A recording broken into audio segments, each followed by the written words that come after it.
Hello, dear judges. This is Talha bin Hamid, and I'm the chief judge for the Tall Tales and Evaluation Speech Contests. I'm so grateful that all of you have accepted this assignment to be the judge, and this is intended to be a little bit of a briefing for the judges.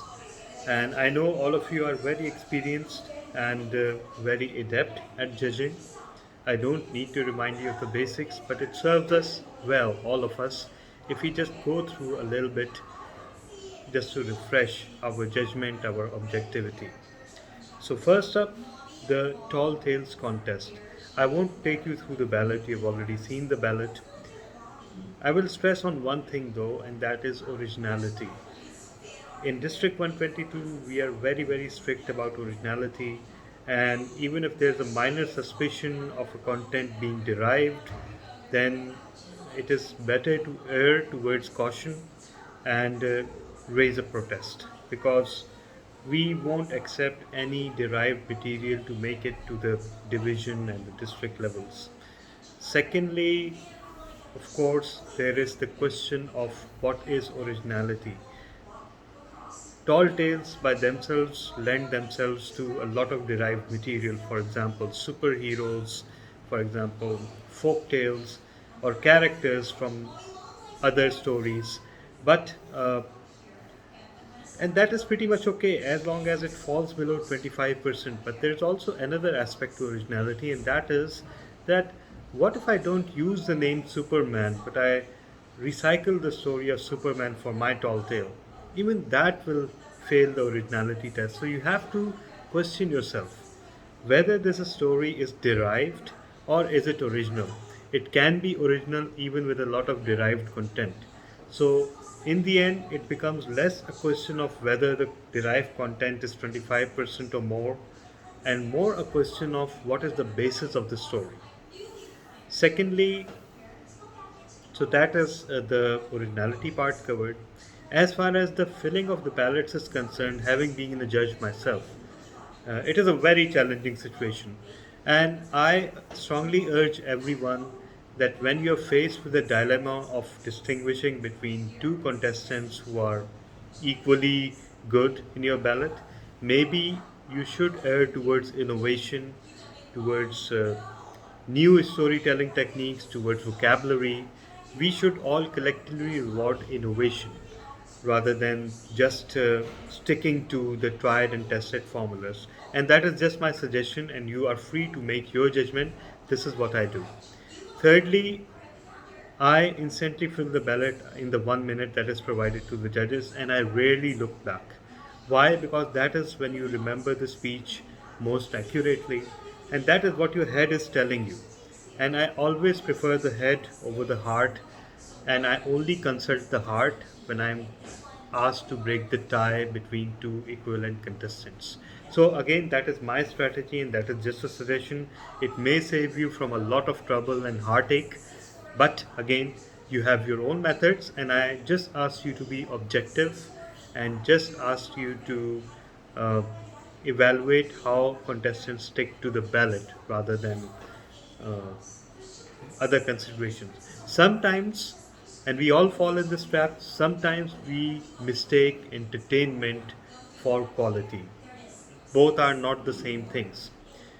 One more aspect in Tall Tales, it has to be a humorous story. If you see the ballot, the emphasis without saying so is humor. So it has to be a complete story. It cannot be a series of random events. It has to be humorous and it has to be exaggerated. It does not need to have a moral lesson. And it usually ends up in a much different place from where it started. So it's very different from all other Toastmasters speeches. So you should look for all those attributes in a tall tale, and you should ask yourself whether the tall tale was entertaining, whether it was humorous, whether it used uh, various literary devices, and whether it truly showed a flight of fancy for the imagination. So that is what we should be rewarding in terms of tall tales. And lastly, of course, uh, the disconnection rules. We have our own set of disconnection rules, and those will be detailed at the start of the contest. You don't really need to concern yourself with this, but uh, as will it will be announced in the beginning too. Uh, if you see any contestant freezing or if you have trouble hearing, please immediately note on the WhatsApp group as well as the Zoom chat.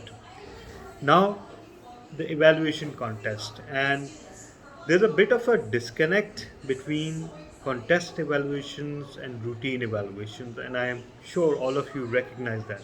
In a contest, we expect evaluators to create drama, to draw attention to themselves as an orator, rather than giving the attention to the speaker. And personally, I really don't agree with that approach. You are free to make your own judgment. But what I usually consider in an evaluation is how well the evaluation is serving the speaker rather than how well the evaluator is speaking. So that is the criteria I use, and that is what I tell everyone as a district leader, that this is a direction we should be going for in terms of evaluations.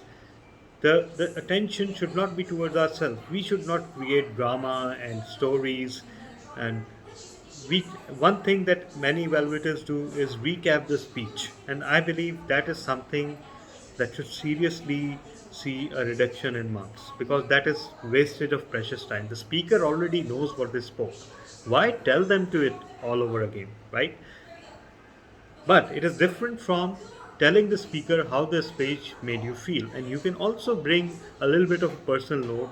But if the evaluator goes on a personal tangent and they find the evaluation as an excuse to relate a personal story, I'm not sure that's such a good idea. And in my opinion, that should also suffer a reduction in marks. Finally, the clarity. Now, many of us, myself included, are swayed by the evaluators who cram too much content into the evaluation, and many evaluators can do that. They speak fast and they, just like a bullet train, they list 10 or 20 points, both in good points and improvement areas. But ask yourself this: the speaker has only that one opportunity to hear the evaluator, right? They're not getting a written evaluation ever. So, would they be able to understand and appreciate all those points in that short amount of time, where they also have to listen to so many other evaluators? I don't think so. So, this is where clarity comes into play. It simply is not another name for a lot of content, it is a name for clear content, clear and tangible and simple to implement. So I suggest that all of you look for that. Look for sincerity. Sincerity not towards oneself as a speaker, sincerity towards the speaker as an evaluator, and sincerity in not drawing attention to oneself by showing one's own evaluation prowess and observational powers, rather providing crystal clear and sincere feedback to the speaker on how they can improve. And finally, the conclusion. Now, it is very clearly stated in the explanation to the judges' ballots that the conclusion needs to recap clearly all the points that have been said towards uh, commendations and recommendations. It needs to have a clear conclusion. So, just saying the phrase that now I'll conclude by evaluation by saying that uh, you spoke very well, and if you implement these improvement areas, your speech will become a world class speech. That is simply not enough. That's not going to cut it. You need to look for a complete, comprehensive conclusion that properly recaps the speech. So, those were my 2 cents regarding the contests, and happy judging. And I urge you to pose any questions that you might have on this forum. Thank you so much.